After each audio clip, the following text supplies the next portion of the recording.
नमस्कार, आदाब। Crime petrol dial 100 में आप सबका स्वागत है। प्यार और नफरत, विश्वास और धोखा, ये शब्द अपने मायनों में एक दूसरे के बिल्कुल विपरीत है, लेकिन असल में प्यार और नफरत के बीच एक मामूली सी लकीर होती है, और जब भी किसी कारण से ये लकीर मिट जाती है तो अपराध अपने पैर पसारने लगता है। आज की कहानी भी ऐसी है, जहां रिश्तों के बीच का अटूट प्यार कब नफरत में बदल गया किसी को पता ही नहीं चला।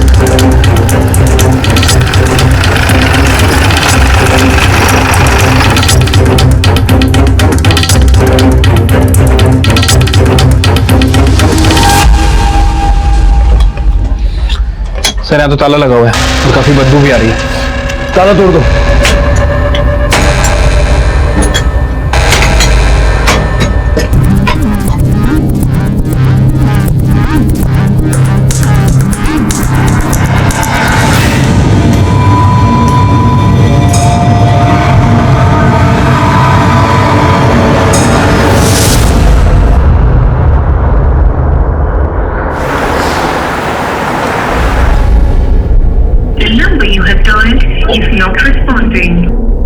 बेटा क्या बात है, कुछ परेशान से लग रहा हो?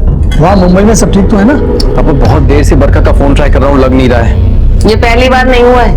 12 महीने पहले जब तू यहाँ दिल्ली आया था ना, तब से लेके रोज मैं यही नाटक देख रही हूँ। माँ, बरखा जानती है कि कंपनी ने मेरा ट्रांसफर किया, इसीलिए मैं यहाँ आया हूँ। काम क्या होता है, परिवार क्या होता है, ये सब उसे क्या पता। अरे बीना, तुम कभी भी शुरू हो जाती हो बहू को लेकर, और उससे आज तक हम मिले तो है नहीं। हाँ, तो मैं मिलना भी नहीं चाहती उस औरत से। हेलो। कविता आंटी, मैं प्रकाश। कैसी हैं आप? मैं तो बिल्कुल ठीक हूँ, लेकिन लगता है कि तुम्हारा और बरखा का फिर से झगड़ा हो गया। हाँ, वो थोड़ा सा, बरखा फोन नहीं उठा रही है काफी देर से। आप प्लीज जाकर देखेंगी और उसे बोलेंगी कि फोन कर ले वो मुझे। तुम दोनों के झगड़े में सबसे ज्यादा टेंशन मुझे होती है। मैं जा रही हूँ। Thank you aunty, please.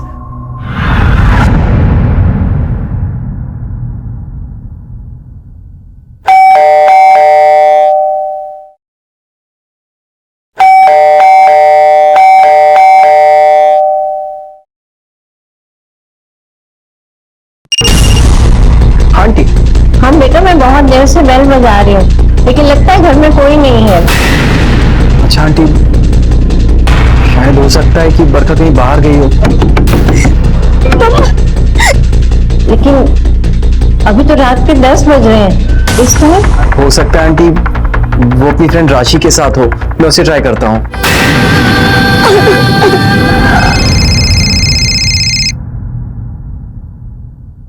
Hello. हाय राशि, बरखा है क्या तुम्हारे साथ? बरखा? नहीं, मैं तो अहमदाबाद में हूँ। कोई बात है क्या? नहीं, वो एक्चुअली बहुत देर से उसका फोन ट्राई कर रहा हूँ, लग नहीं रहा है। कविता आंटी घर भी गई तो उन्होंने कहा कि घर पे भी कोई नहीं है, तो मुझे लगा शायद तुम्हारे साथ होगी। नहीं प्रकाश, वो मेरे साथ नहीं है। हो सकता है किसी काम से बाहर गई हो और फोन स्विच ऑफ हो गया हो। हाँ, हो सकता है। या फिर तुम दोनों का कोई झगड़ा हुआ हो। नहीं नहीं, चलो मैं रखता हूँ।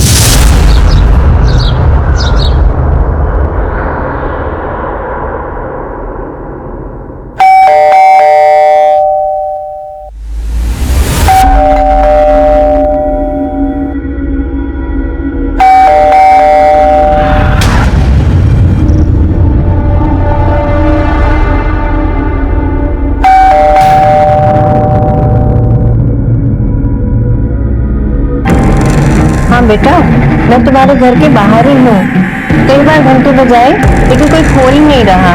लगता है बरखा अभी तक आई नहीं है। ओके आंटी, मैं राशि से एक बार और बात करता हूँ। बरखा का फोन तो अभी भी बंद आ रहा है। ठीक है। नहीं, मुझे बरखा का कॉल नहीं आया।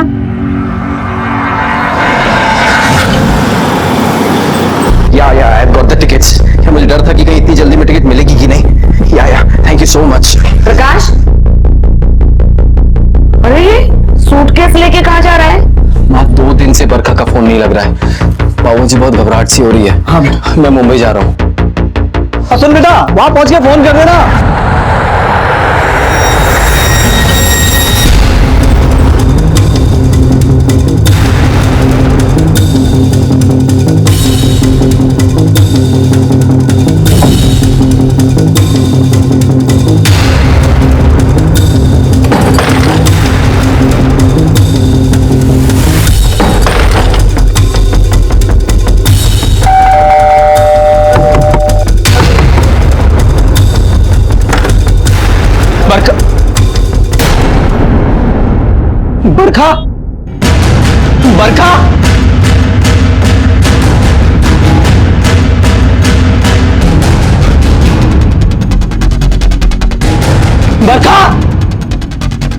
बरखा,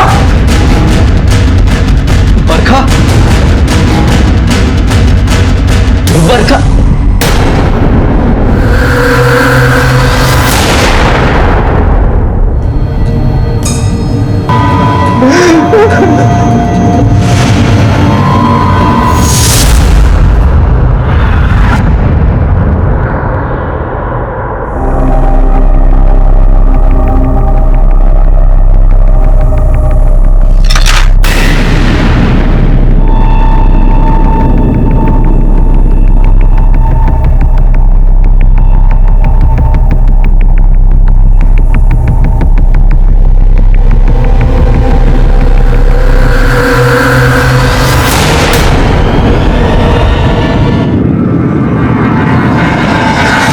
एक मां ने अपनी ममता, अपने प्यार की मिसाल पेश की थी। बरखा ये जान गई थी कि हत्यारे उसके साथ साथ उसकी बेटी की भी हत्या करना चाहते हैं। उसने अपनी समझ और अपनी हिम्मत से अपनी बेटी की जान बचा ली और खुद अपनी बलि चढ़ा दी। ये बात तो साफ थी कि बरखा उन कातिलों को अच्छी तरह से जानती थी, लेकिन इस हत्या के पीछे की वजह क्या थी? चोरी, रंजिश या नफरत? और अपनी नफरत को इस हद तक ले जाने वाले वो अपराधी थे कौन? एक मां ने अपनी मासूम बच्ची को उन कातिलों से तो बचा लिया था, लेकिन क्या वो बच्ची अब भी सुरक्षित थी? क्योंकि जिस अलमारी में वो बंद थी, वहां से बाहर निकल पाना उसके लिए असंभव था। और अगर वो ऐसे ही बंद रही तो उसकी जान, उसकी जिंदगी अब भी खतरे में थी।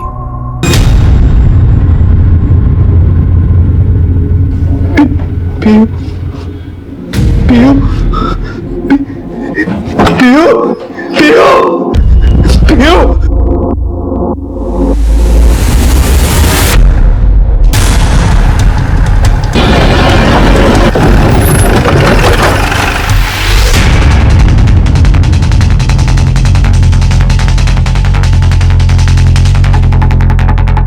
चलो अब लोग बाहर नहीं।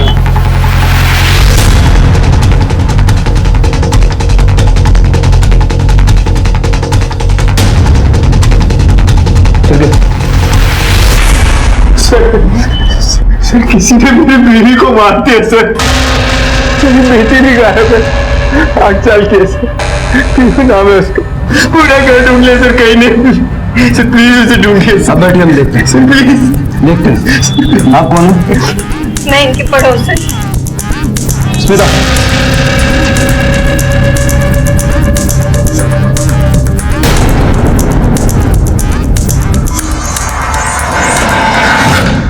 सर गला काट के मारा गया है। कुलकर्णी, सारे घर की अच्छे से तलाशी लो, देखो कोई सुराग मिलता है क्या। Okay sir.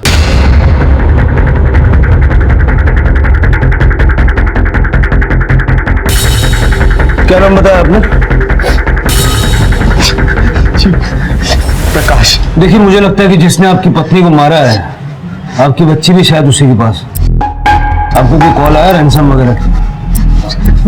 सर 2 दिन से कहाँ थे? दिल्ली में था सर। किस काम से गए थे? मैं वहीं रहता हूँ सर। फैमिली से दूर?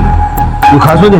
नहीं सर, बस 1 साल पहले मेरा ट्रांसफर हुआ तो मैं वहीं शिफ्ट हो गया। तो आपकी पत्नी और आपकी बच्ची आपके साथ दिल्ली क्यों नहीं गई? तो मैंने बोला था बरका को चलने के लिए, उसे अस्थमा था, तो उसने कहा कि दिल्ली के पॉल्यूशन में उसको प्रॉब्लम होगी। और हमारी पीहू का जन्म भी 7 महीने में ही हो गया था, तो उसने कहा कि उसके लिए भी दिल्ली ठीक नहीं है। हादसे की खबर आपको कब लगी? मैं 2 दिन से बरका को ट्राई कर रहा था, लेकिन वो फोन नहीं उठा रही थी। मुझे घबराहट सी होने लगी, इसलिए मैं आज सुबह मुंबई आ गया। और जब घर आया तो देखा कि सर प्लीज प्लीज मेरी बेटी को ढूंढिए सर, बहुत छोटी है सर। पीयू की फोटो दिखाइए आप। हाँ सर, सर मेरा मोबाइल चोरी हो गया था कुछ दिन पहले, ये अभी लिया है, इसमें नहीं है। कोई फोटो नहीं है आपके पास पीयू की? होगी सर, पीयू की अलमारी में होगी। क्या हुआ सर? ये कभी लॉक नहीं रहती है, चाबी।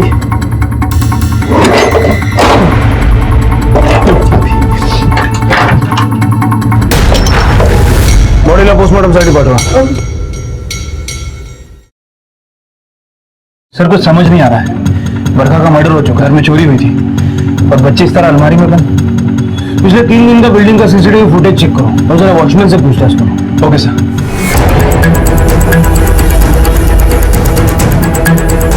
सर पूरे घर में कहीं भी फोर्स एंट्री का निशान नहीं है सर। इसका मतलब ये हुआ कि बरखा हमलावर को अच्छी तरह से जानती थी। इसका फायदा उठा के वो घर में घुसा। फिर बरखा ने उसके लिए चाय बनाई। फिर मौका पाकर उसने वारदात को अंजाम दिया। हमलावर एक से ज्यादा था। ये देखो चाय के टोटल 3 कप टूटे हैं। इसका मतलब 2, 3 या शायद उससे ज्यादा लोग आए थे। एक और बात, चल ये देखो कुलकर्णी, बच्ची के कमरे के दरवाजे को फोर्सफुली तोड़कर खोला गया। हो सकता है कि जब बरखा उन लोगों के लिए चाय लेके आई और उसने अपने आप को कमरे में बंद करने की कोशिश की। सर देखकर तो लग रहा है कि हमलावर चोरी के इरादे से आया था। बरखा का फोन, मोबाइल, ज्वेलरी सब कुछ गायब है। और सर दूसरे कमरे की अलमारी पूरी तरह से खुली हुई है। सामान इधर उधर बिखरा हुआ है।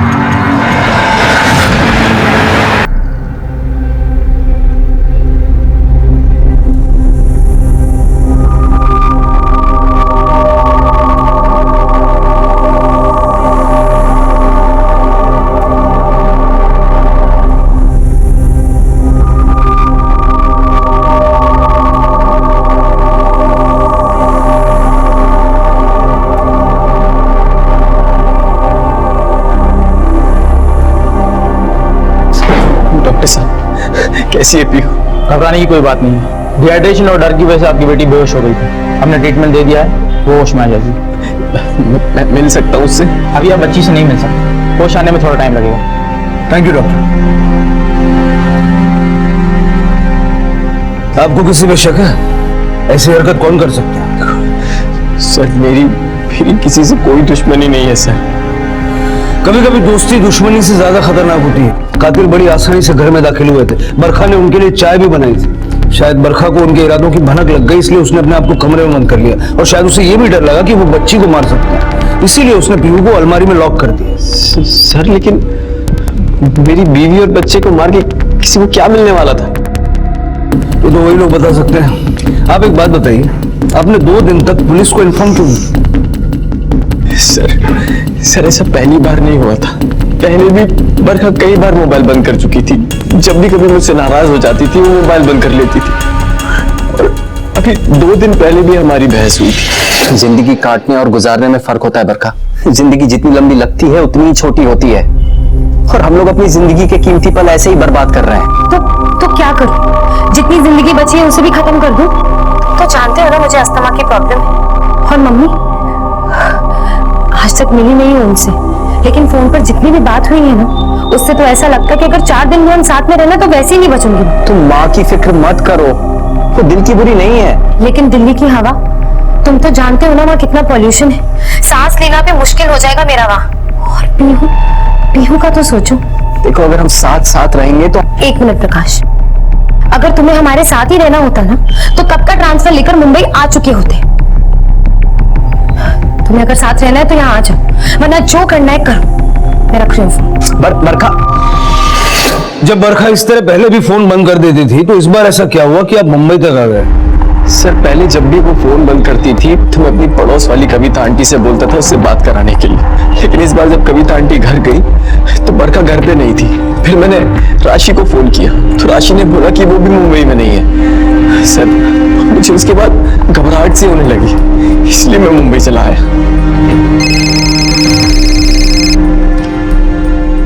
हेलो। अब बेटा तुमने वहां पहुंचकर कोई फोन ही नहीं किया? वहां सब ठीक तो है ना? कुछ ठीक नहीं है पापा। पापा प्लीज आप जल्दी आ जाओ। हाँ हाँ, लेकिन प्रकाश बात क्या है ये तो बता। पापा बरखा नहीं देखे। बरखा नहीं, ये तू क्या कह रहा प्रकाश? और पीयू भी हॉस्पिटल। हाँ बेटा, लेकिन तू अपना ख्याल रख और पीयू का भी ख्याल रखना। हम जल्दी से जल्दी पहुंचते हैं। पापा प्लीज आप जल्दी आ जाओ। हाँ बेटा हाँ। क्या हुआ? अरे वो कह रहा कि बरखा नहीं रही। आपने बरखा के घर वालों को खबर कर दी? सर बरखा का इस दुनिया में मेरे अलावा और कोई नहीं था। पेरेंट्स की डेथ करीब 12 साल पहले एक ट्रेन एक्सीडेंट में हो गई थी। फिर आप बरखा से मिले कैसे? मेरा मतलब आपकी और बरखा की शादी कैसे हुई? तो जिस होटल में मैं रुका था बरखा वहां पर रिसेप्शनिस्ट थी। या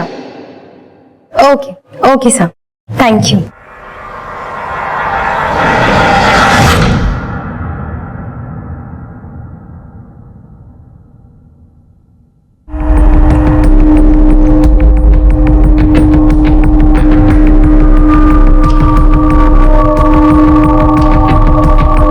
excuse me sir, excuse me.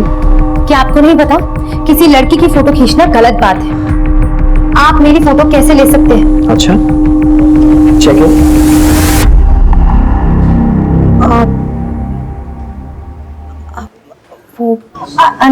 Sorry sir, वो सॉरी से काम नहीं चलेगा। जी मतलब? आपको मेरा रूम जल्दी रेडी कराना होगा, please. Sure sir. Thank you. वो हमारी पहली मुलाकात थी, फिर मेरी जॉब मुंबई में ही लग गई। हम लोग अक्सर मिलने लगे, फिर हम दोनों ने शादी का फैसला किया। आपके माता पिता इस शादी के लिए मान गए? नहीं सर, बरखा का इस दुनिया में कोई नहीं था, इसलिए वो लोग राजी नहीं हुए। ऐसा लग रहा जैसे किसी चीज को जोर से खींचने की कोशिश की। लगता है मदद की आवाज लगाने के लिए विंडो खोलने की कोशिश की। मौत का टाइम कब का? 12 तारीख को दोपहर 12 से 5 के बीच में इसकी चाकू से काटा गया। मेरा अंदाजा सही था, बरखा की मौत 2 दिन पहले ही हो चुकी। सर बिल्डिंग का सीसीटीवी पिछले 2 हफ्तों से बंद है और वॉचमैन ने भी उस दिन किसी को आसपास आते जाते नहीं देखा। सर वैसे तो उसकी ड्यूटी 12 घंटे की रहती है, लेकिन वो दिन में लंच के लिए जाता है और तकरीबन 4 बजे के आसपास छत पर पानी भरने। सोसाइटी वाले भी समझते नहीं है, वॉचमैन का काम है गेट पे रहना। हो सकता है उसकी उसी एक्टिविटी का फायदा लेके कातिल अंदर घुसा होंगे। एक काम करो, जरा आसपास की बिल्डिंग के सीसीटीवी कवरेज का पता करो, किसी का कवरेज इस गेट की तरफ है या नहीं। Okay sir. सर मुझे अभी भी इस प्रकाश पर डाउट है। प्रकाश और बरखा पिछले 1 साल से एक दूसरे से अलग रह रहे हैं। हो सकता है कि इस दौरान प्रकाश का किसी के साथ अफेयर हो गया हो, या फिर बरखा का, और ये बात प्रकाश को पता चल गई। इनकार तो किसी भी पॉसिबिलिटी से नहीं किया जा सकता। मुझे राशि से बात हुई? हाँ सर, फिलहाल वह अहमदाबाद में और कल मुंबई आ रही है। बरखा राशि की बहुत अच्छी दोस्ती है, तो हो सकता है कि राशि से कोई राज छुपा ना हो। वैसे एक काम और करो, प्रकाश और बरखा की कॉल रिकॉर्ड करो। Okay sir. कविता जी, आप प्रकाश और बरखा को कब से जानती है? 3 साल से वो लोग यहाँ रह रहे थे, तभी से जानती हूँ मैं उन्हें। अच्छा, तो दोनों का आपस में रिश्ता कैसा था? बहुत प्यार करते थे वो लोग एक दूसरे से, लेकिन अभी जब से प्रकाश दिल्ली गया है ना, तब बरखा थोड़ी रूठी उठी रहती थी और 1-2 दिन बात भी नहीं करती थी उससे। मैंने समझा इस बार भी ऐसे कुछ होगा, लेकिन अच्छा, ये जब प्रकाश दिल्ली गया तो बरखा से कोई मिलने आता था? मेरा मतलब कोई भी औरत या आदमी? नहीं, बरखा बहुत रिजर्व थी, बस अपनी बच्ची में ही मस्त रहती थी वो।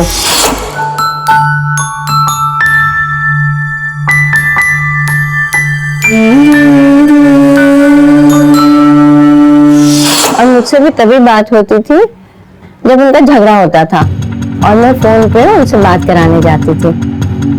मतलब कोई भी बरखा से मिलने नहीं आता था? उसके रिलेटिव भी नहीं? नहीं, उस बेचारी का तो कोई था ही नहीं। माँ बाप थे, वो केदारनाथ गए हुए थे और वहीं बस एक्सीडेंट में मारे गए बेचारे। उसके पेरेंट्स की डेथ करीब 12 साल पहले एक ट्रेन एक्सीडेंट में हो गई थी। सर प्रकाश के हिसाब से बरखा के माँ बाप की मौत ट्रेन हादसे में हुई, लेकिन कविता के हिसाब से उसके माँ बाप की मौत हरिद्वार में बस एक्सीडेंट में हुई। सर कैसे पता किया जाए कि कौन सच बोल रहा है? हो सकता है दोनों सच बोल रहे हो, क्योंकि इस बारे में झूठ बोल के उनको क्या हासिल होगा?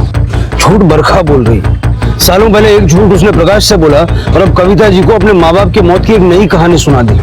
हो सकता है सर, लेकिन सर बरखा को इस तरह झूठ बोल के क्या मिलेगा? कुलकर्णी, प्रकाश ने बताया था कि वो बरखा से एक होटल में मिला था जहाँ बरखा काम करती थी। जरा देखो उस होटल से बरखा के बारे में क्या पता चलता है। Okay sir.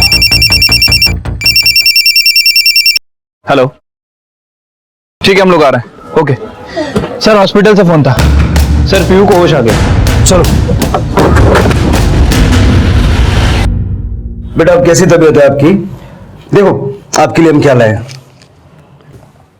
लो। अच्छा बेटा, ये बताओ, तुमने हमें एक अलमारी में मिली थी, वहां पर कैसे पहुंची? याद है कुछ?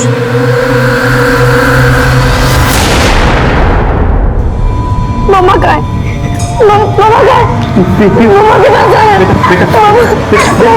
पापा है ना, मामा के पास जाना। पापा शांत हो जाओ। प्रकाश जी, आप जरा एक बार उससे पूछ के देखिए, उसका बयान हमारे लिए बहुत इंपॉर्टेंट है। मामा का है, मामा के पास जाना,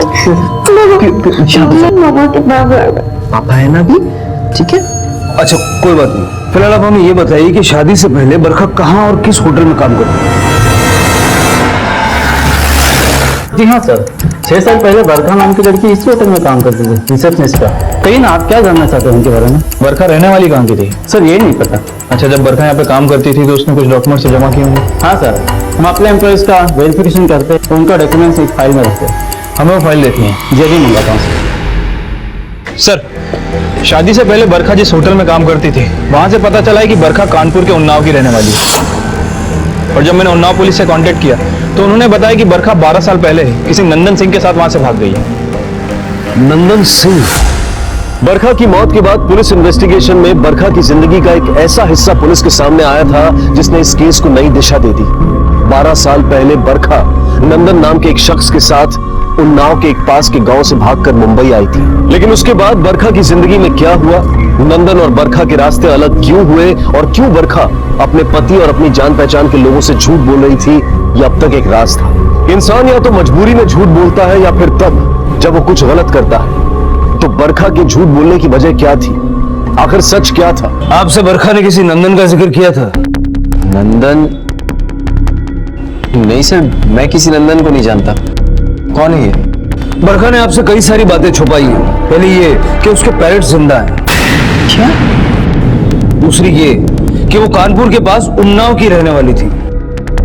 आज से 12 साल पहले उसका नंदन के साथ अफेयर था और वो उसी के साथ भागकर यहाँ आई थी। ये आप क्या बोल रहे हैं सर? बरखा ये सब? आपको सचमुच बरखा के बारे में कुछ नहीं पता? नहीं सर, मुझे तो ये भी नहीं पता कि बरखा के पेरेंट्स जिंदा है। सर मैं आपसे कह रहा हूँ, बरखा इतना बड़ा झूठ मुझसे नहीं बोल सकती। झूठ तो आपसे बोला गया है, अब हमें ये पता करना है कि और कौन कौन झूठ बोल रहा है। सर, यहाँ तो नंदन का नया चैप्टर स्टार्ट हो गया। ये कहानी कहाँ जाकर रुकेगी कुछ समझ नहीं आ रहा है। कुलकर्णी, प्रकाश को देख के तो नहीं लगता कि उसे नंदन के बारे में कुछ भी पता है। सर, फिलहाल तो सारा शक इस नंदन के ऊपर जा रहा है। कुलकर्णी, तुम उन्नाव जाओ और पता करो कि बरखा और नंदन की जिंदगी में हुआ क्या था। मुझे भी लगता है कि बरखा की हत्या के तार उन्नाव से जुड़े हुए हैं। Okay sir. प्रकाश,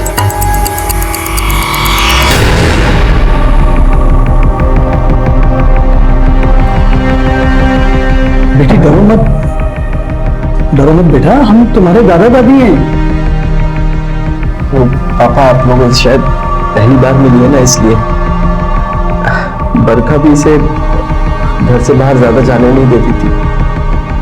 आसपास के लोगों से ना खुद बात करती थी ना पीयू को करने देती थी। बेटा ऐसा वही लोग करते हैं जिनके मन में चोर होता है। और प्रकाश, तुझे बरखा के बारे में पुलिस ने सब बता दिया ना? देख लिया ना कैसी थी वो? अरे झूठ बोलकर शादी की थी तुझसे। प्लीज, मुझे चुप कराने से क्या होगा? जो हुआ वो बदल जाएगा। खुद बरखा के साथ ना यही होना चाहिए था। जैसी करनी वैसी भरनी। खुद तो चली गई और तुझे छोड़ गई। देख, पूरी जिंदगी पड़ी है तेरी।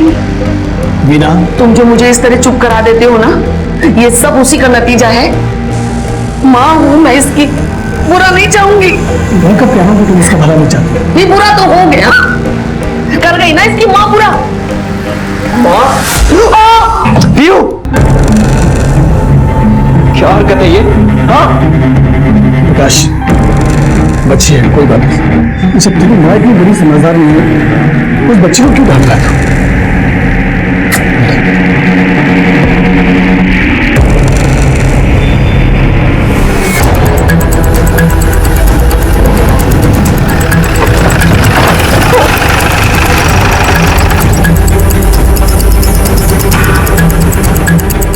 अवध जी, आप कुलकर्णी साहब मुंबई से आए और ये नंदन सिंह के माता पिता हैं।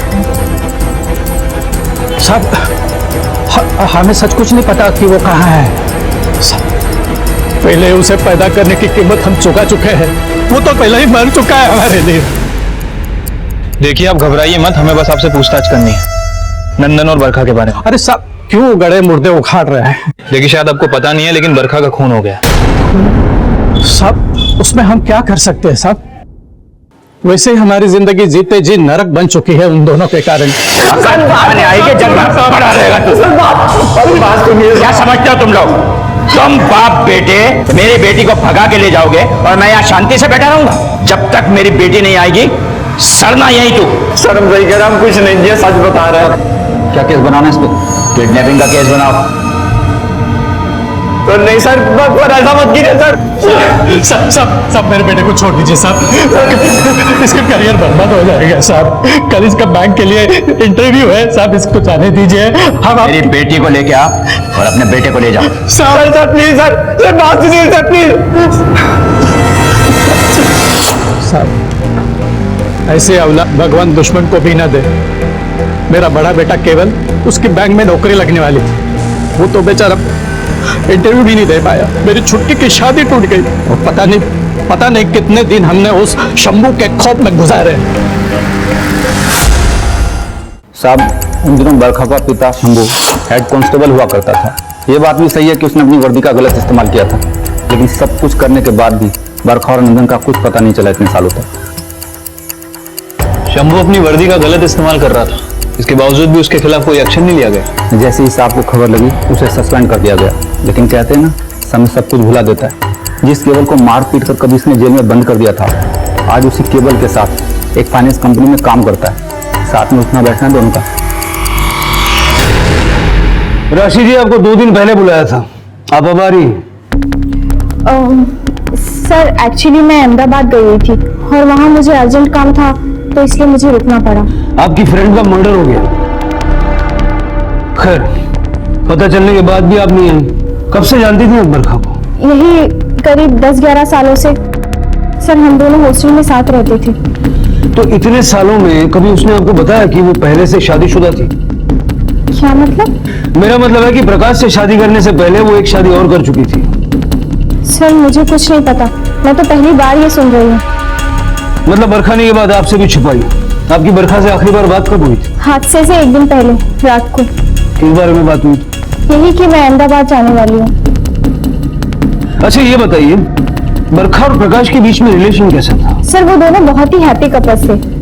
प्रकाश का दिल्ली ट्रांसफर होने के बाद उन दोनों के बीच दूरियां जरूर आ गई थी, लेकिन सर उन दोनों के बीच प्यार कम नहीं हुआ था। तो प्रकाश के दिल्ली जाने के बाद बरखा से कोई मिलने आया करता था क्या? मेरा मतलब है उसका पहला पति नंदन या फिर कोई और? सर मुझे इस बारे में कुछ नहीं पता। प्रकाश का किसी लड़की से अफेयर वगैरह था क्या? या फिर बरखा को इस बारे में कोई शक हुआ हो या उसने आपसे ऐसी कोई बात शेयर की हो? नहीं सर। ठीक है, आप जा सकती हैं और शहर से बाहर जाने से पहले हमें इन्फॉर्म कीजिएगा। जी सर।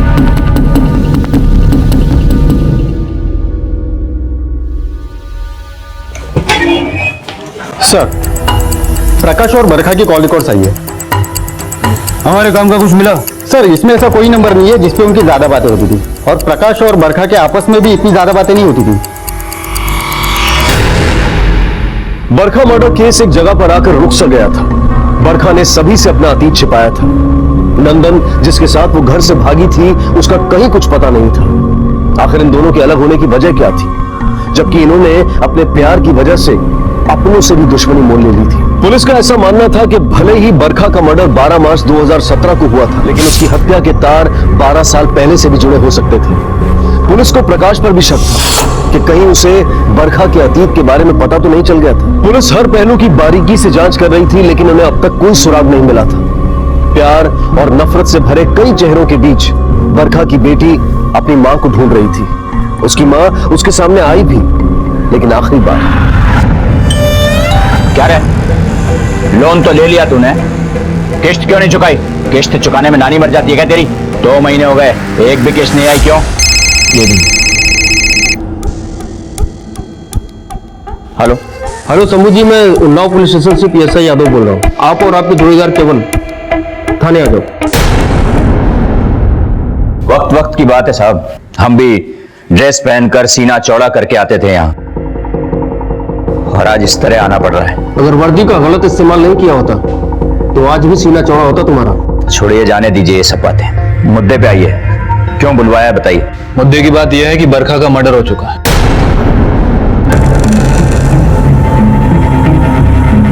बहुत दुख हुआ ये जानकर, पर हैरानी नहीं हुई। किसने मारा बरखा को? नंदन ने? इन्वेस्टिगेशन चल रही है, शक तो हमें भी नंदन पर है। नहीं सर, नंदन उसे नहीं मार सकता क्योंकि वो तो उससे बहुत प्यार करता था सर। बरखा ने 10 साल पहले नंदन को छोड़कर किसी और से शादी करी।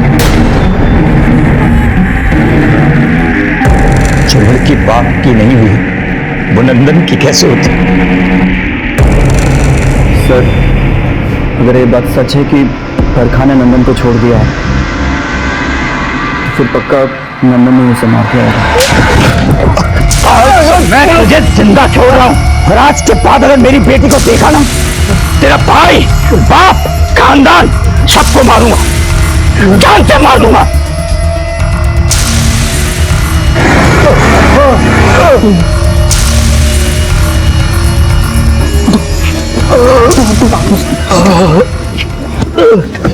सुना क्या धमकी देकर क्या हो जाते जाते? हाँ? अबे अपना नहीं तो हम लोग का तो ख्याल करो। हम इनकी धमकी से डरने वाले नहीं है। हमको हमारी बरकत से कोई अलग नहीं कर सकता। दिमाग खराब हो गया तुम्हारा? खुद तो डूबोगे, हम लोग को भी ले डूबोगे। मतलब ही कैसे हो सकते हो तुम? भैया प्यार नहीं किया ना, नहीं समझोगे। सर, नंदन अच्छी तरीके से जानता था कि वो पूरे परिवार को मुसीबत में डाल रहा है, फिर भी उसने माँ बाप भाई बहन के सामने अपने प्यार को चुना। सोचिए सर, वो बरखा से कितना प्यार करता है। हाँ कुलकर्णी सर, पिछले 6 सालों में नंदन और बरखा ये दोनों ही अपने परिवार के टच में नहीं है। सर, ऑनर किलिंग से ज्यादा ये मामला धोखे और बदले का लगता है, क्योंकि सर नंदन के छोटे भाई केवल का कहना है कि नंदन बरखा को पागलों की तरह प्यार करता था। अगर प्यार पागलों की तरह करता था तो उसकी नफरत भी कम पागलपन से भरी नहीं होगी। एक काम करो, तुम वापस आ जाओ और इस नंदन सिंह का एक फोटो भेजो, जरा उसको ढूंढते हैं। ओके सर, ठीक है यादव जी, थैंक यू। इस आदमी को कहीं देखा है आसपास? नहीं साहब, इसको पहले देखा।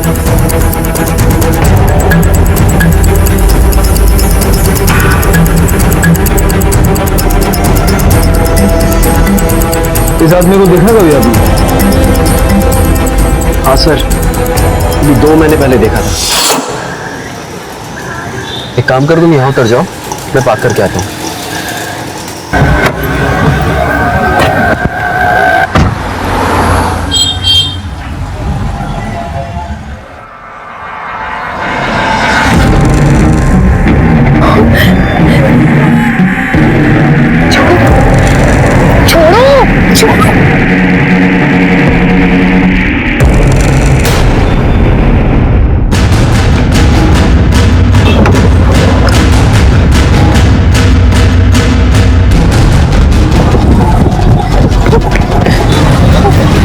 कौन था वो?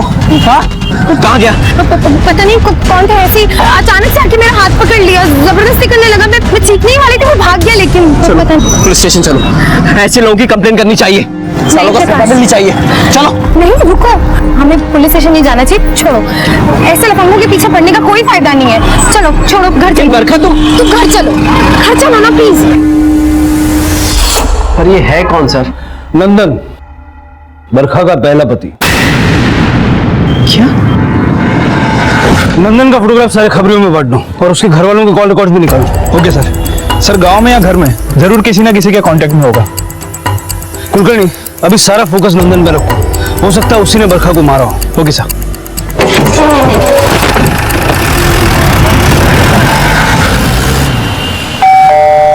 आप बिल्कुल चिंता मत करो, ठीक है? आप मेरे साथ मेरे रूम में सोना। आंटी जी, प्रकाश है? हाँ प्रकाश, अरे राशि आओ ना। माँ, ये राशि है, बरखा की फ्रेंड। नमस्ते अंकल जी। नमस्ते बेटा।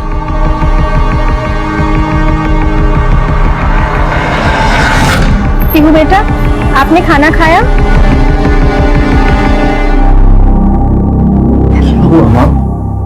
क्या हुआ? देख लड़की अच्छी लग रही है, शादी कर ले। माँ की बरखा की चिता की ठंडी भी नहीं है, और आप? तो क्या करूं? हाँ, कब तक जिंदा रह के रहेंगे हम लोग? मैं इतना ही चाहती हूँ ना कि तेरी शादी किसी अच्छी लड़की से हो जाए। और अब तो तू एक बच्चे का बाप भी है, कौन देगा अपनी अच्छी लड़की? बोल। माँ, नहीं करनी मुझे शादी।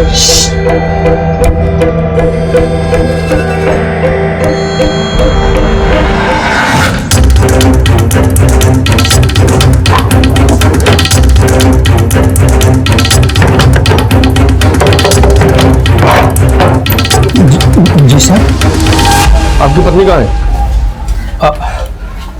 क्या हुआ साहब, कोई गलती हो गई क्या हमसे? आपने तो कहा था कि आपके घर में किसी की कोई बात नहीं होती नंदन से, लेकिन आपकी वाइफ की तो हर हफ्ते बात होती है उससे। नहीं साहब, ऐसे कैसे हो सकता है? वो कैसे बात कर सकती है उससे? हमने तुम सबके कॉल डिटेल्स निकाले हैं। तुम्हारी पत्नी के नंबर से एक नंबर मिला है मुंबई का। बोलो, मुंबई में किससे बात करती थी वो? मुंबई में? हाँ साहब, वो नंदन का ही नंबर है, मैं बात करती हूँ उससे। और ये बात तुमने आज तक छुपाई रखी है हमसे? हाँ, नहीं बताया मैंने। आप लोग हर बात के लिए उसको ही कसूरवार ठहराते थे। आप लोग अपनी तकलीफ दिखती है, मेरी नहीं। एक माँ का दर्द नहीं समझ सकते आप लोग। लास्ट टाइम नंदन से कब बात हुई थी आपकी? साहब 8 मार्च को, लेकिन उसके बाद से उसका फोन ही नहीं मिला। आप पता कर देना, मेरा बेटा ठीक तो है? सर, उन्नाव पुलिस ने जो नंबर दिया था वो नंदन का ही है। मैंने उसका एड्रेस भी निकाल लिया।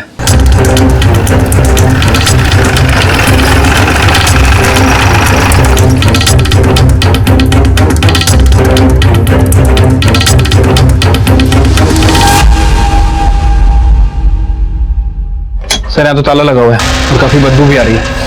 ताला तोड़ दो।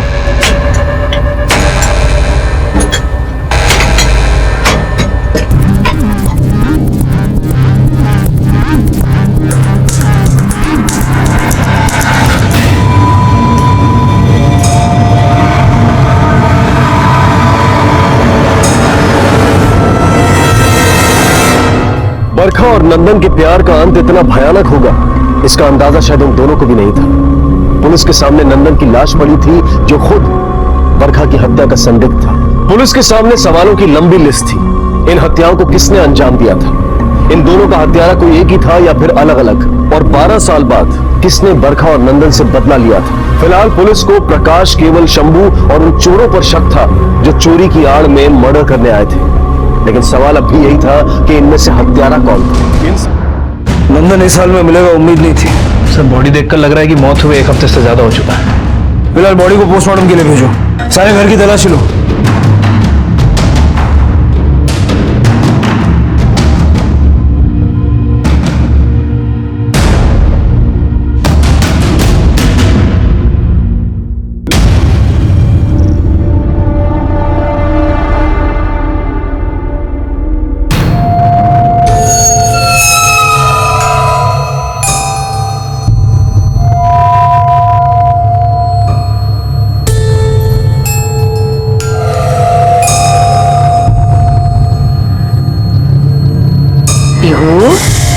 बेटा, मैं तेरी दादी हूँ। हाँ, मैं तेरी माँ से गुस्सा थी और तूने भी तो मुझे मारा था ना? मारा था ना? अच्छा, एक काम करते हैं, हम दोनों अपना अपना गुस्सा खत्म कर देते हैं। हाँ, ले बेटा, ये दवाई पी ले।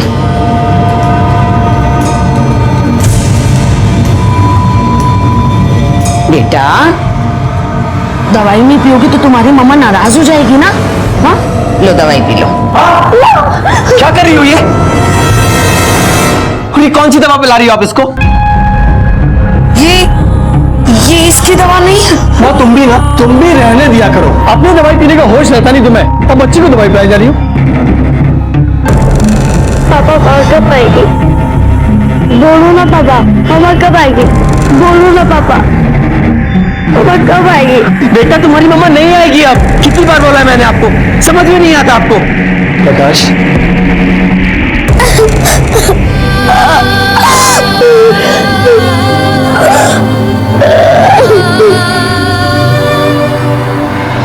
सर, अंदर कुछ नहीं मिला। हो सकता है कि मर्डर में किसी लड़की का हाथ हो। एक अकेली लड़की ऐसे आदमी को मार देगी, थोड़ा मुश्किल लगता है। जरा पता करो नंदन के घर किसका आना जाना था, और खास करके किसी लड़की नहीं देखा नंदन को। साहब, हफ्ते भर से तो बंद है इसका घर। घर हफ्ते भर से बंद है, तुम लोगों को बदबू नहीं आई? साहब, अभी बाजू में नाला है तो मैं सोचा उसमें से बाज भी सारी होगी। अच्छा, इसके घर में इसके अलावा और भी कोई आता था? मतलब कोई लड़का या कोई लड़की? साहब, वैसे तो मैं किसी को देखा नहीं आते थे। हाँ साहब, लेकिन वहाँ पे रोड पे जो चाय की दुकान है ना, वहाँ पे चिंटू नाम का लड़का काम करता है। वो आता है चाय वाय देने कभी कभी। चिंटू तुम्हारी दुकान में काम करता है ना? कहाँ है वो? अब चिंटू तो अपने गांव गया। उसका फोन नंबर? साहब वो अपने पास मोबाइल नहीं रखता था। उसके गांव में किसी का फोन नंबर? नहीं साहब। उसका एड्रेस? साहब मुझे पूरा एड्रेस तो नहीं मालूम, पर मुझे इतना पता है कि पटना के पास किसी गांव का रहने वाला है। तुम ऐसे ही बिना पुलिस वेरिफिकेशन के किसी को भी काम पे रख लेते हो क्या? नहीं साहब, गलती हो गई साहब। पास में नंदन सिंह का मर्डर हुआ है, जानते हो ना? चिंटू का वहाँ पे आना जाना था। हो सकता है इस मर्डर में उसका इन्वॉल्वमेंट हो। साहब वो ऐसा लड़का नहीं था साहब। वो कैसा लड़का है वो तो हम पता कर ही लेंगे। फिलहाल अगर उसका फोन आए तो उसे ये मत बताना कि हम उसके बारे में पूछ रहे थे।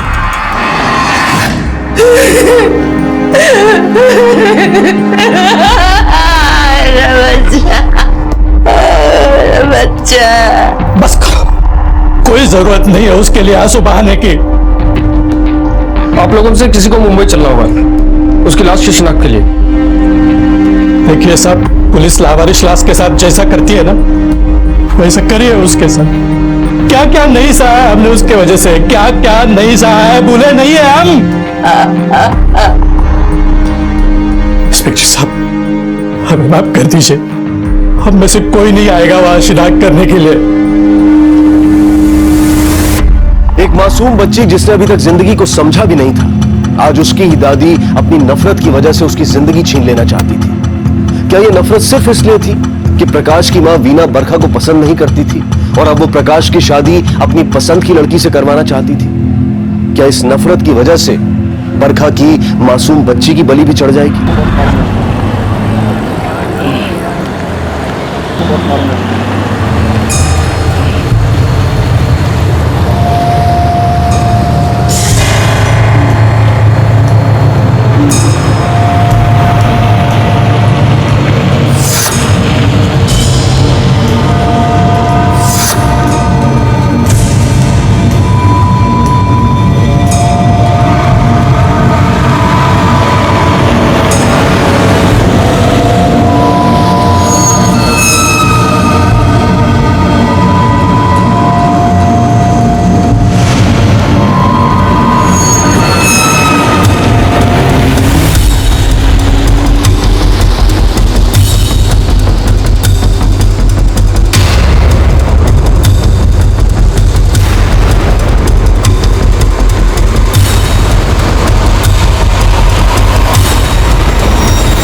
अरे रघु भाई, रघु भाई,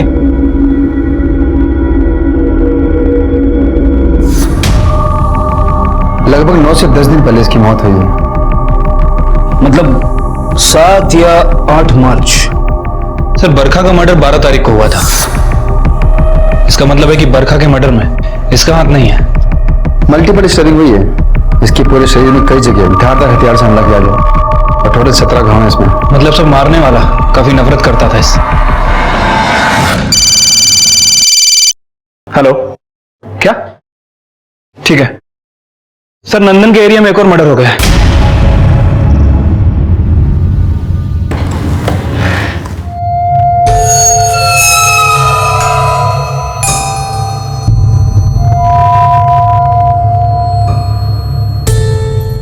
माँ आप अकेले? बेटा, उसने वो मेरा हाथ छुड़ा कर कहीं चली गई। क्या? क्या? अरे छुड़ाकर चली गई, तुमने छोड़ दिया? अरे माँ, आपको वहां से फोन करना चाहिए था ना। आप भी ना माँ, कहाँ थी वो? कहाँ छुड़ा उसने हाथ? वो मार्केट के पास। बेटा रुक, मैं भी आ रहा हूँ।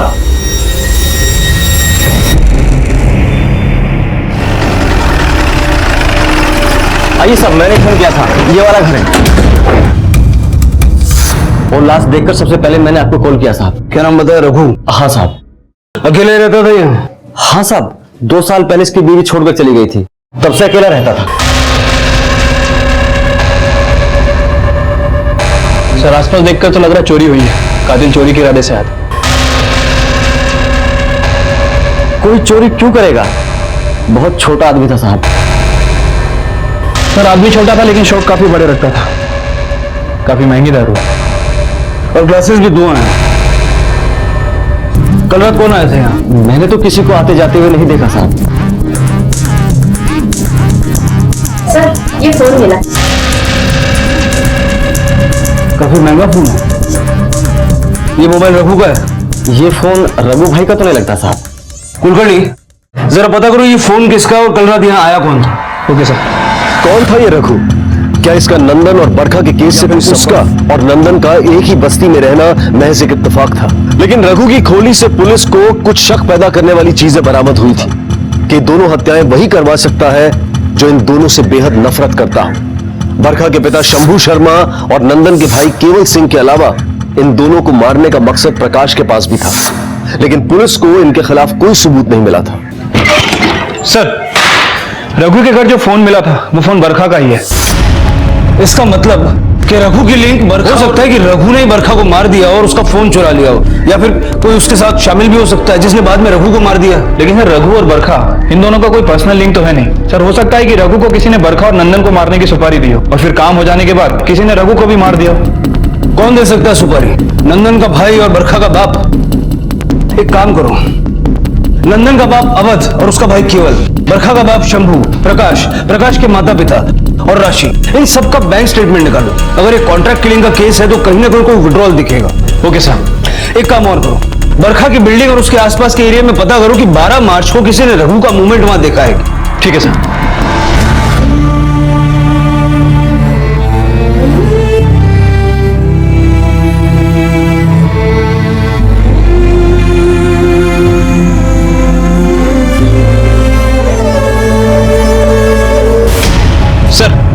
बरखा का बाप शंभू और केवल ये दोनों उन्नाव की एक माइक्रो फाइनेंस कंपनी में काम करते हैं और सर उस कंपनी का हेड ऑफिस मुंबई में है और अक्सर 2 से 3 महीने में यहाँ आ जाया करते हैं। कुलकर्णी, अगर ऐसा है तो इट इज क्वाइट पॉसिबल कि केवल को उसकी माँ से नंदन के बारे में पता चला होगा और उसने और बरखा के बाप शंभू ने मिलकर ये काम किया होगा। और बरखा की हत्या में भी इन दोनों का हाथ होना नकारा नहीं जा सकता। उन्नाव पुलिस से कहो कि इन दोनों से जरा पूछताछ करें। Okay sir. हाँ सर, इसमें छुपाने वाली क्या बात है? मैं अक्सर ऑफिस के काम से मुंबई जाता रहता हूँ। तो वहाँ नंदन से भी मुलाकात होती होगी? नहीं सर, हम सच कह रहे हैं, हमें बिल्कुल नहीं पता था कि नंदन मुंबई में ही है। लेकिन तुम्हारी माँ को तो सब पता था। इनकी तो हर दूसरे तीसरे दिन उससे बात भी होती थी। फिर ऐसा कैसे हो सकता है कि एक ही घर में रहकर तुम्हें कुछ पता ही ना हो? सर आप यकीन मानिए, माँ ने इस बारे में मुझे कुछ भी नहीं बताया कि नंदन से वो बात करती है। हाँ साहब, मैंने केवल उसके पिता को कभी नहीं बताया कि मैं नंदन से बात करती हूँ। असल में मुझे डर था कि अगर बरखा के बाप शंभू को ही पता चल गया कि नंदन कहाँ है तो वो उसे मार डालेंगे। केवल से पता चला है कि उसकी माँ ने बता दिया था कि नंदन मुंबई में है और उसके जरिए आपको भी पता था। क्या साहब, वर्दी उतरी है मेरी, पुलिस वालों के पैतरे नहीं भूला मैं। फिर आप हमारे तरीके हम ही पे आजमा रहे हैं। ऐसा लगता है कि पुलिस के दिमाग का इस्तेमाल आपने कुछ गलत करने के लिए भी किया है। गलत सोच रहे हैं सर आप। मेरी बेटी बरखा ने जिस दिन मेरे घर की देहरी लांगी थी, मर गई थी वो मेरे लिए। ऐसा लगता तो नहीं है। नंदन के परिवार को काफी टॉर्चर किया आपने। इन्वेस्टिगेशन कर रहा था सर, उन पे शक था लड़की को अगवा करने का। सिर्फ इन्वेस्टिगेशन के लिए कोई सस्पेंड हो जाता है क्या? देखो साहब, फालतू की पूछताछ से कुछ होने वाला नहीं है। मेरे खिलाफ एक भी सबूत मिले आपको तो फांसी पे लटका देना। अभी चलता हूं। सर, उन्नाव पुलिस के मुताबिक शंभू बहुत ही शातिर इंसान है। सर अगर उसका और केवल का कुलकर्णी क्रिमिनल कितना ही शातिर क्यों ना हो, कोई ना कोई गलती तो जरूर करता है।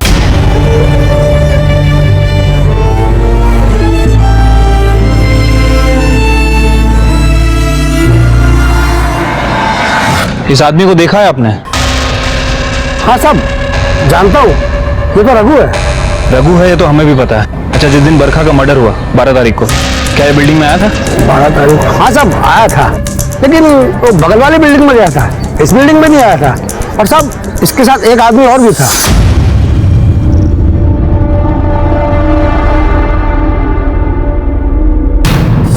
तुम्हें उस आदमी की शक्ल याद है? साहब उसका चेहरा तो हम नहीं देख पाए। अच्छा, इस बिल्डिंग में वो किसके घर गया था ये तो पता होगा? अरे साहब ये तो उसने नहीं बताया। क्या कि अक्सर वो यहाँ आता रहता है लोगों की घर पुताई करने। अच्छा, उस बिल्डिंग के वॉचमैन को जानते हो? साहब हम ही है। वो क्या है, दोनों बिल्डिंग साथ साथ में है तो हमको 2000 बढ़ा के दे देते हैं।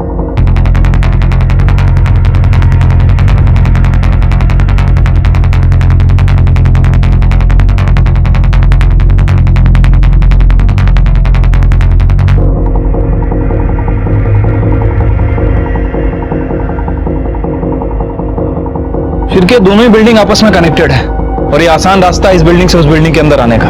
हो सकता है कि रघु और उसका दोस्त इसी रास्ते का यूज करके यहाँ पे आए हों और बरखा के घर घुसे हों। हो सकता है सर। तुम एक काम करो, ये रघु और उसके साथ जितने भी दोस्त हैं सबको पुलिस स्टेशन बुलाओ। Okay sir. कितने सालों से जानते हो रघु को? 4-5 साल हो गए साहब। तुम लोगों को क्या लगता है किसने मारा होगा उसे? थोड़ा गर्म दिमाग का तो साहब, लेकिन उसकी ऐसी कोई दुश्मनी होगी बोल नहीं सकते साहब। इन दोनों को देखा है उसके साथ? सर अब रघु किससे मिलता है, किसके साथ उसकी दुश्मनी है, ये सब आपको अच्छी तरह जगन बता सकता है। जगन उसका बहुत ही खास था सर।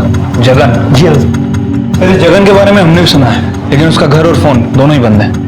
ये जगन की कोई फोटो वोटो है? हाँ साहब, मेरे मोबाइल में है उसकी फोटो।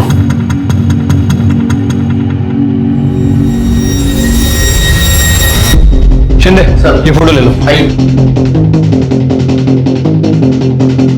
कुलकर्णी, अगला नंबर उसका भी हो सकता है। सर आइए। सर मेरी बेटी पीहू खो गई है। सुबह माँ के साथ बाहर गई थी, उसके बाद से दिख नहीं रही है। कब हुआ ये? सर अभी कुछ देर पहले ही। आपने देखा आसपास? हाँ सर। ठीक है, आप चिंता मत कीजिए, उसको ढूंढने की हम पूरी कोशिश करेंगे। प्लीज सर कुछ कीजिए सर। हाँ sir Nala Sopara police station से खबर आई है, उन्हें एक बच्ची मिली है, 8 साल की है। कोई औरत उसे वहां पे छोड़ के चली गई। सर बच्ची बहुत डरी हुई है और कुछ बोल नहीं रही है सर, इसलिए उन्होंने एक फोटो भेजा है। सर ये तो पीहू का फोटो है। सर ये तो पीहू है। नाला सोपारा पुलिस स्टेशन में सारी फॉर्मेलिटीज कंप्लीट करवा दूं, आप जाकर के बच्ची को ले सकते हैं sir. Thank you so much sir, thank you. Kulkarni, बच्ची का इस तरह से दादी से बिछड़ जाना मुझे कुछ समझ में नहीं आ रहा। इससे पहले भी बरखा ने पीहू को अलमारी में बंद कर दिया था। कहीं ये प्रकाश हमसे कुछ छुपा तो नहीं रहा, या फिर बच्ची को लेकर कोई ऐसी बात है जो अब तक हमारे ध्यान में नहीं आई। एक काम करो, जरा पता करो ये पीहू का बिछड़ जाना सिर्फ एक इत्तेफाक था या फिर प्लान था। Okay sir.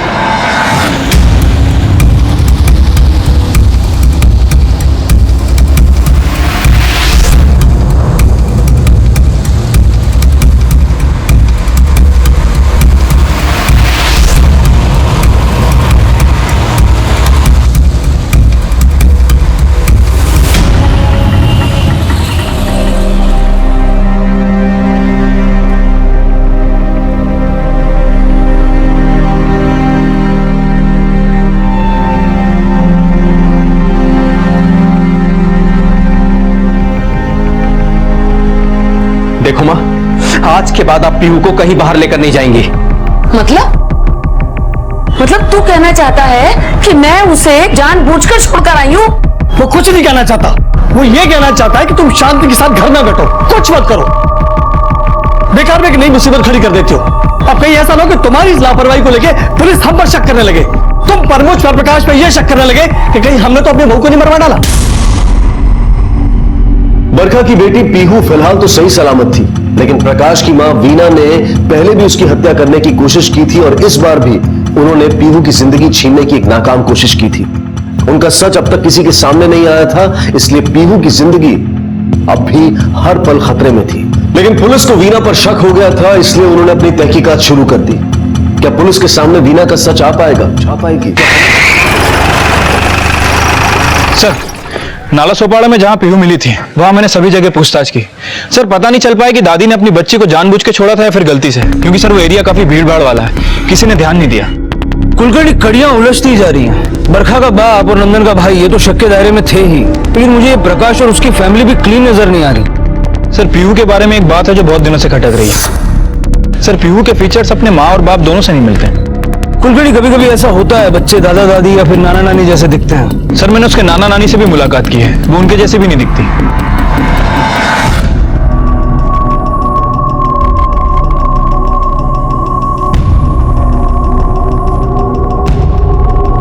पीहू?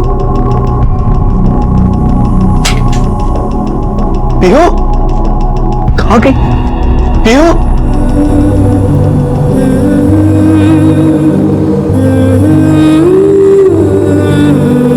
क्या हुआ प्रकाश? हाँ?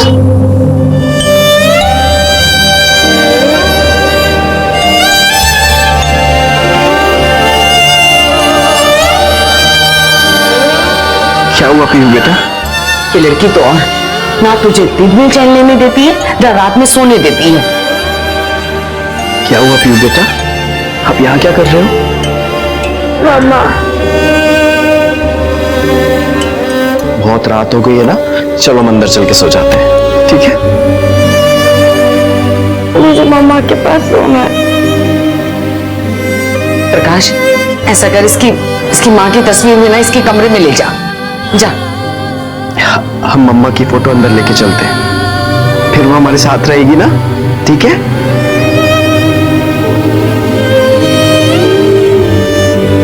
चलो।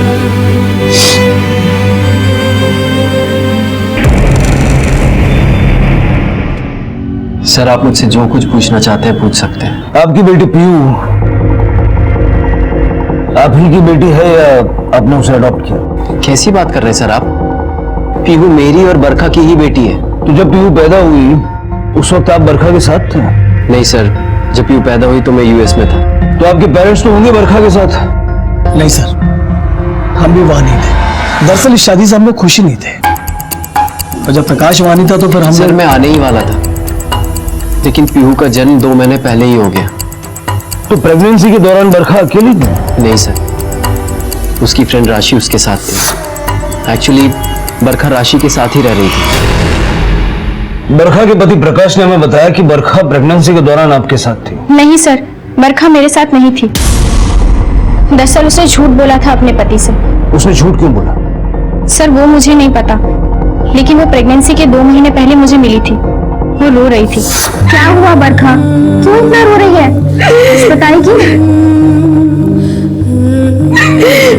मैंने कहा है कि मैं कभी मां नहीं बन सकती। क्या?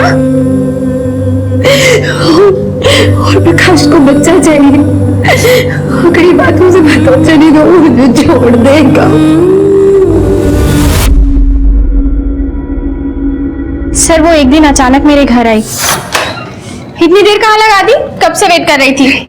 मंदिर गई थी। तुझे अचानक मंदिर की याद कैसे आ गई? वो सब छोड़, पहले मुंह मीठा कर। करी मिठाई किस खुशी में? वो मैं प्रेग्नेंट हूँ। पर तू तो कह रही थी कि डॉक्टर ने बोला था 2 महीने पहले कि तू प्रेग्नेंट नहीं हो सकती। सर उस टाइम तो बरखा ने बातों को गोलमाल कर दिया था, और सर मैंने भी ज्यादा इंटरफेयर नहीं किया क्योंकि वो बहुत खुश थी। तो इस दौरान प्रकाश यूएसए में था? हाँ सर, प्रकाश यूएसए में था, और बरखा ने मुझसे कहा कि प्रकाश को वो झूठ बोल दे कि मैं प्रेगनेंसी के दौरान उसी के साथ थी। लेकिन सर हकीकत तो ये है कि बरखा मेरे साथ एक भी दिन नहीं थी, और ना ही वो मुझसे मिली। तो आपने ये बात प्रकाश को बताई? नहीं सर। सर मुझे अभी भी डाउट आ रहा है कि बरखा वाकई में प्रेग्नेंट थी भी या नहीं। कुलकर्णी, जिस हॉस्पिटल में पीहू पैदा हुई जरा वहां जाके देखना। सर हमारे रिकॉर्ड में तो पीहू की माँ की जगह बरखा का नाम लिखा है। क्या ये वही औरत थी? अब सर 8 साल पुरानी बात है, एकदम से याद करना चेहरा मुश्किल है। डॉक्टर साहब ठीक से याद करके बताइए, क्या ये वही औरत थी? सर हमारे यहाँ एक ताई है, नीता ताई। वो पिछले 10 सालों से यहाँ पे काम कर रही है, शायद उन्हें याद हो। हाँ याद है मुझे ये औरत। इसने मुझे 1000 रुपया दिया था और साथ में साड़ी भी, बच्ची होने की खुशी में। क्या यही औरत थी जिसकी डिलीवरी हुई थी? नहीं सर, उस दिन जो डिलीवरी हुई थी वो लड़की जवान थी और गरीब तबके की लग रही थी। यही औरत लेके आई थी उसको, इसी ने उसका नाम बरखा लिखवाया था। जिस लड़की की डिलीवरी हुई थी उसका कोई आईडी वगैरह है अपने पास? नहीं सर, हम पेशेंट का आईडी प्रूफ नहीं मांगते। जो उन्हें साथ में लेकर आते हैं और जो नाम बोलते हैं हम वो लिख लेते हैं। सर आप लोगों ने मुझे यहाँ क्यों बुलाया है? वैसे भी बरखा के जाने के बाद पीहू बहुत दुखी रहती है, मेरे अलावा किसी के पास नहीं जाती है। आपकी बेटी पीहू के बारे में हमें एक सच पता चला है। पीहू के बारे में? क्या? जिस हॉस्पिटल में पीहू का जन्म हुआ वहां हमने पूछताछ की तो एक चौंका देने वाली बात सामने आई। अब हमारी समझ में ये नहीं आ रहा है कि ये बात अब तक आपसे कैसे छिपी रहेगी, या फिर आप जानते हैं और जानबूझ के हमारे सामने अनजान बन रहे हैं। सर साफ साफ क्यों नहीं बताते, बात क्या है, आप घुमा क्यों रहे हैं? यही कि पीहू आपकी और बरखा की बेटी नहीं है। क्या बकवास कर रहे हैं आप? हाँ सबूत है हमारे पास। जिस हॉस्पिटल में पीहू का जन्म हुआ वहां के रिकॉर्ड्स के हिसाब से उसकी मां का नाम तो बरखा ही है। लेकिन पीहू को जिसने जन्म दिया वो लड़की कोई और थी। आपकी धर्म पत्नी कभी प्रेग्नेंट थी ही नहीं। ये क्या कह रहे हैं सर आप? ऐसा कैसे हो सकता है? ऐसा हुआ मिस्टर प्रकाश। बरखा की फ्रेंड राशि ने हमें बताया कि प्रेगनेंसी के दौरान वो बरखा के साथ नहीं थी, बल्कि बरखा ने ही राशि को झूठ बोलने के लिए कहा था कि वो उसके घर पे थी। नहीं सर, बरखा मुझसे झूठ नहीं बोल सकती। मैं नहीं मानता। झूठ तो आपसे बोला गया है और हमें लगता है कि बरखा की हत्या का तार इसी झूठ से जुड़ा हुआ है। बरखा ने पीहू को अलमारी में लॉक कर दिया था। शायद वो लोग पीहू को लेने आए थे। आप जहां पहले रहते थे वहां का एड्रेस बताइए।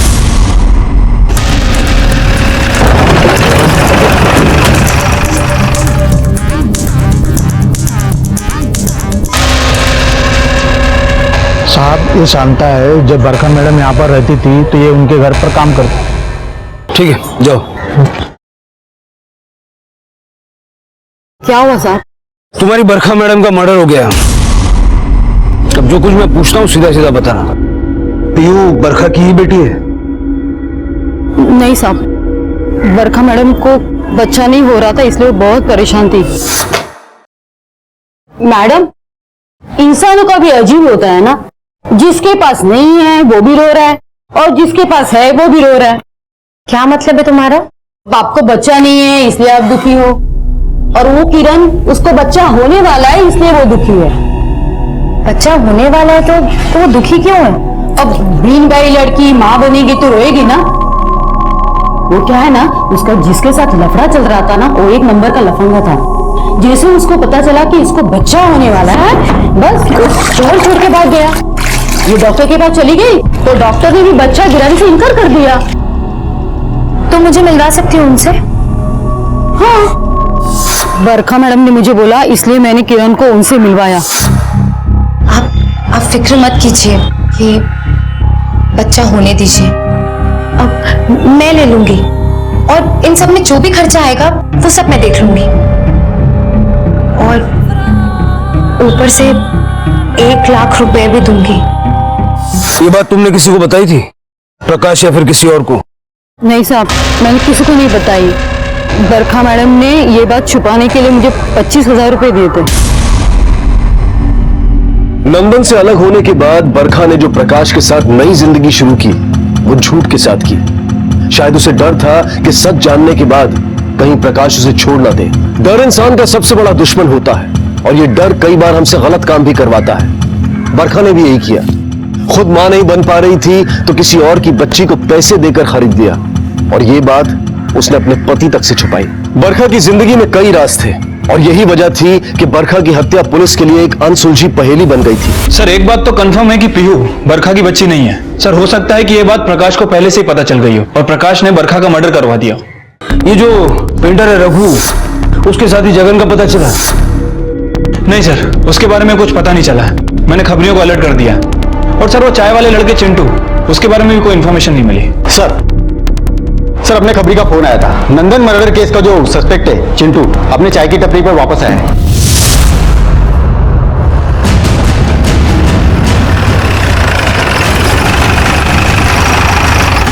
चिंटू है क्या? नंदन के घर पे चाय लेके जाता है?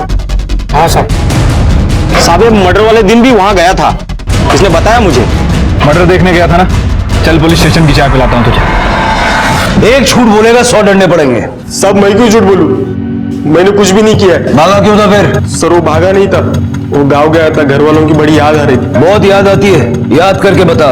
आखिरी बार जब तू नंदन के घर चाय लेके गया था वहां कौन कौन था? सब वहां पे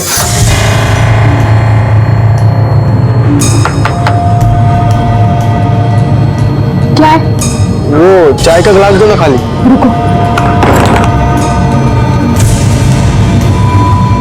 उसके माथे पे चोट लगी हुई थी और खून पोंछा हुआ था सब। औरत की शक्ल ठीक से याद है ना? हाँ साहब। कुलकर्णी स्केच बनाओ।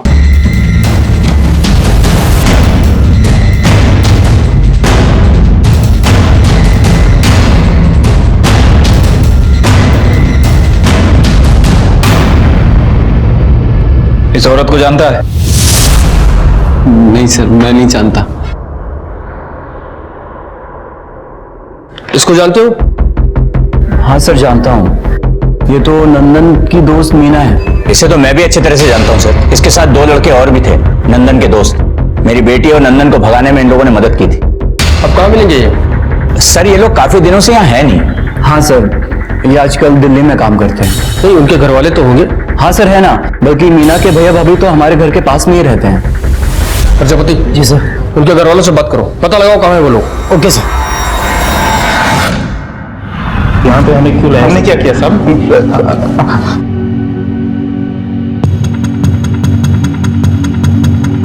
अब नाटक करने का कोई फायदा नहीं है।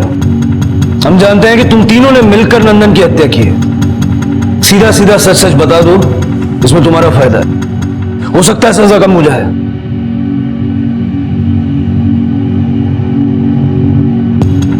ठीक है, लगता है इनका वही हाल करना होगा जो बरखा के बाप ने किया था। नहीं साहब, प्लीज साहब, हम बताते हैं साहब। हम तीनों ने सिर्फ बरखा और नंदन के भागने में मदद की थी। ये लो, बड़ी मुश्किल से इसे लेके आई हूँ। अब तुम लोग जल्दी से यहाँ से निकलो। मीना, मैं तेरा एहसान कैसे चुकाऊंगी? नंदन, बरखा, तुम लोग जहाँ भी जाओ खुश रहो यार। लेकिन एक बात ध्यान रखना, हम लोग को बिल्कुल मत फोन करना और ना ही मिलने की कोशिश करना, क्योंकि तुम लोग को भगाने के बाद बरखा के पिताजी हम लोग पर कहर बरसाने वाले। हाँ यार, तुम लोगों की सेफ्टी इसी में कि हम लोग को कुछ पता ना चले कि तुम लोग कहाँ जा रहे हो। चल चल साहब, उस कांड के बाद बरखा का बाप हमारी जिंदगी में शामत बनकर आ गया था साहब। अब समझ में आया तुम लोगों को कि मैं तुम्हें थाने लेकर क्यों नहीं गया? क्योंकि अगर थाने लेकर जाता तो वहां सिर्फ 3rd डिग्री का इस्तेमाल होता। यहां तो 4, 5, 6। बताओ, मेरी बेटी को लेकर वो कहां गया है? बोलो। अगर 5वीं डिग्री का इस्तेमाल हुआ, अपनी अपनी जान से हाथ धो बैठोगे। कहां मेरी बेटी को लेकर गया वो? बोलो। सर बताने के लिए हमें कुछ पता तो होना चाहिए ना। हमें सच भी नहीं मालूम कि वो कहाँ गए। सर, हमने उनकी भागने में मदद जरूर की है, लेकिन सच में नहीं पता है कि वो कहाँ है सर। प्लीज सर, जाने दो हमको। देखो हम सच कह रहे साहब।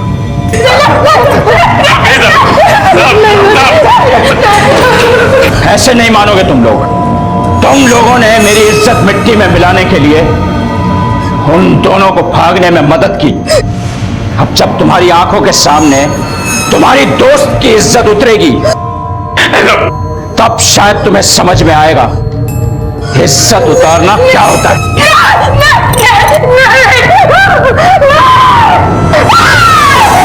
सर, उसके बाद हम तीनों दिल्ली चले गए। वहाँ एक मार्केटिंग कंपनी में हम तीनों ने जॉब शुरू कर दी। सर, धीरे धीरे पुराने जख्म भरने लगे थे साहब। सर, उस दिन किसी काम से मुंबई आना पड़ा और इत्तेफाक से हमारी मुलाकात बरखा से हो गई साहब।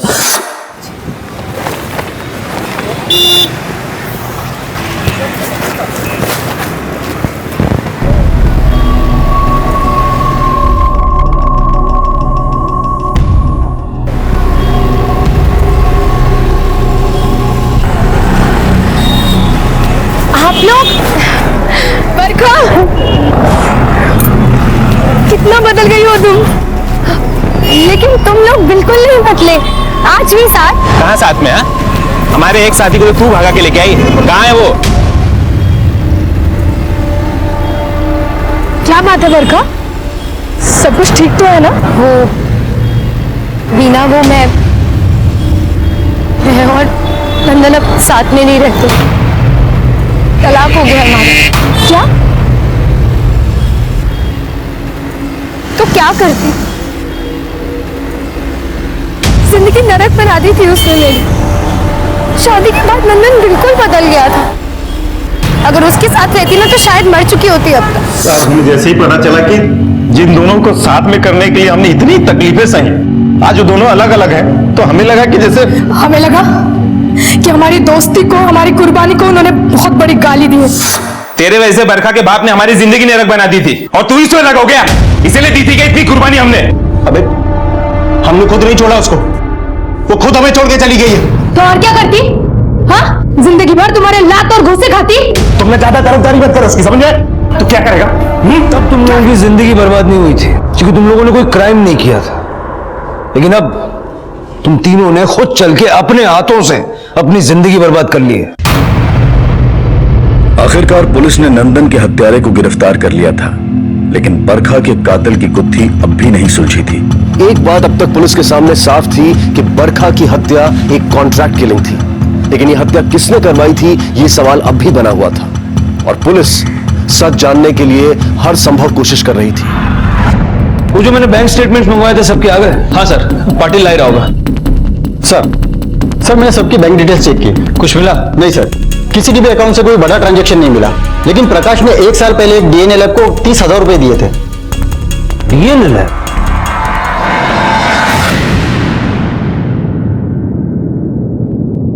सर आप लोगों ने मुझे यहां क्यों बिठा के रखा है? आपको जो भी पूछना था वहां भी पूछ सकते थे आप। ये स्पेशल रूम है, कुछ खास बातें यहाँ की जाती हैं। ऐसी कौन सी खास बात करनी है आपको मुझसे? तुमने हमसे झूठ क्यों बोला कि तुम नहीं जानते कि पीहू तुम्हारी बेटी नहीं है? सर क्योंकि सच है, मैं नहीं जानता था कि पीहू मेरी बेटी नहीं है। 1 साल पहले तुमने अपना और पीहू का डीएनए टेस्ट करवाया। कुलकर्णी, क्या ये जानते हो डीएनए लैब का बिल? अब बोलो, झूठ क्यों बोला?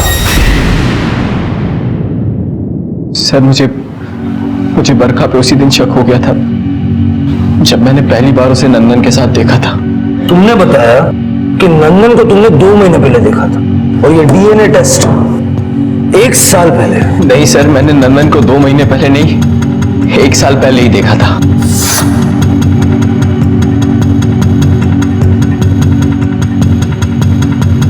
सर एक पल के लिए तो मुझे नंदन की बात पर यकीन नहीं हुआ, लेकिन बरखा क्या बकवास कर रहा था वो आदमी? वो सच कह रहा था। एक बार धोखा खाया था मैंने, दोबारा नहीं खाना चाहता था। मुझे शक था कि पीहू मेरी बेटी नहीं है, इसलिए मैंने डीएनए टेस्ट कराया और जब सच पता चला तो मैंने अपना ट्रांसफर दिल्ली ले लिया। मैं किसी भी तरह बरखा से दूर होना चाहता था, लेकिन मैंने उसको नहीं मारा।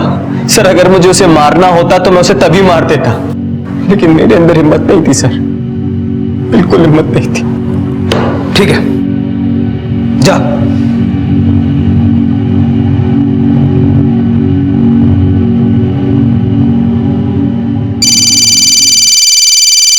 हेलो, क्या? ठीक है, तुम नजर रखो। ओके सर, खबरी का फोन था, कह रहा था कि रघु का दोस्त जगन उसी एरिया में। उठा लो।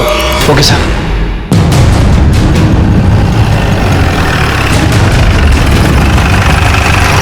कहां पे? सर वो आ गए,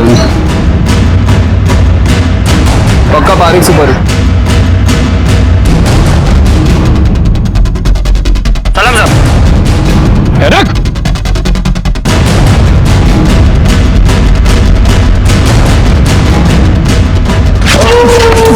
बरखा के घर भी गया था ना, बोल वरना चमड़ी उधेड़ दूंगा। बोल।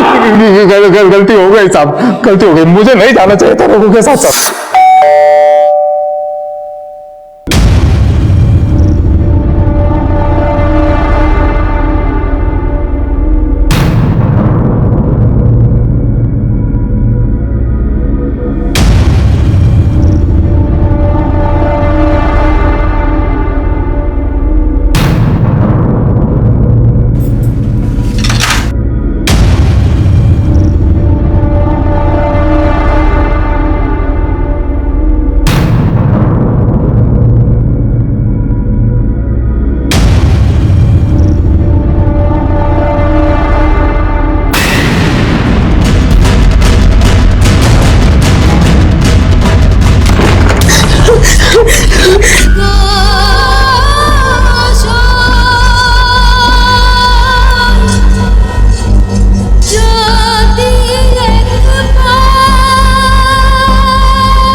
घर में बच्चे हमको नहीं मिले और यही बहाना बना कि रघु ने मुझे पैसा देने से मना कर दिया था साहब। देख जगन, बच्चा बच गया है, पार्टी पैसे देने से मना कर दी। जो 3 लाख रुपए मिले ना तो आपस में बांट लेते। देख, मुझे मेरा पैसा दे दे, वरना पुलिस को जाके सब बोल दूंगा। जाना, 3 लाख में से 1 फूटी कौड़ी नहीं दूंगा, समझा? मैंने मार दिया उसे। बरखा और उसके बच्चे को मारने के लिए पैसे किसने दिए तुझे?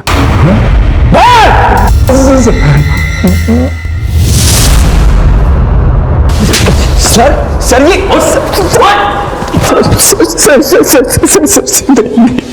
अब ये रोना धोना बाद में कर लेना। चल बोल।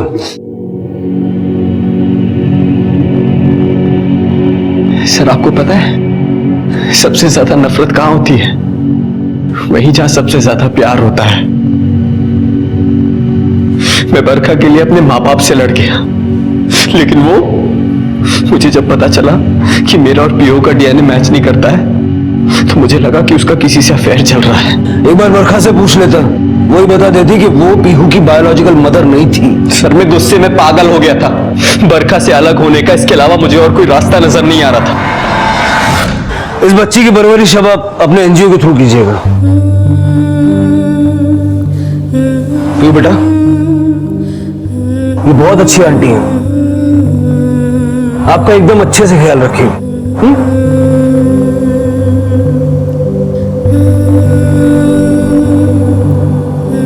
नंदन की हत्या के लिए उसके दोस्त रवि, मीना और अशोक को गिरफ्तार किया गया और साथ ही प्रकाश को अपनी बीवी की हत्या की साजिश के लिए और जगन को बरखा और रघु की हत्या के लिए गिरफ्तार किया गया। जिंदगी में अपनों द्वारा धोखा दिया जाना कोई नई बात नहीं है। ऐसा होने पर नफरत, गुस्सा और बदले की भावना मन में आना भी स्वाभाविक है, लेकिन माफ करने की भावना उससे बढ़कर होती है। यह बेहद जरूरी है कि हम अच्छाई की राह कभी ना छोड़ें और ये कहावत याद रखें, नेकी कर दरिया में डाल। इसी विचार के साथ अब मैं अनूप सोनी आपसे विदा लेता हूं। फिर मुलाकात होगी अगले एपिसोड में एक और चौंका देने वाले केस के साथ। तब तक अपना और अपने परिवार का ख्याल रखें और देखते रहें क्राइम पेट्रोल डायल 100। सबक एक को सीख हम सबको।